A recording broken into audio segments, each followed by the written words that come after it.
Our electrical course for beginners is where we teach all the basics of electrical installation and the principles behind electricity.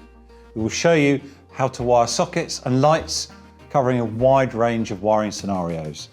The course starts in the classroom, but is mainly workshop based. And any difficult parts we take to the classroom and spend time and effort making sure those bits are fully understood. There's no exam in this course, so we can ensure that every minute is spent helping you gain the best understanding possible, alongside plenty of time to work on your installation techniques. As well as the in-centre training, you will receive access to an online course, which is designed to sit alongside your practical training. Some of this course can be read beforehand to help you prepare for your time in centre.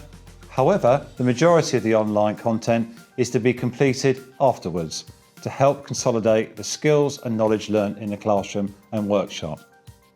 We would recommend the electrical course for beginners to anyone wishing to get into the electrical industry, particularly anyone with little or no electrical experience or knowledge.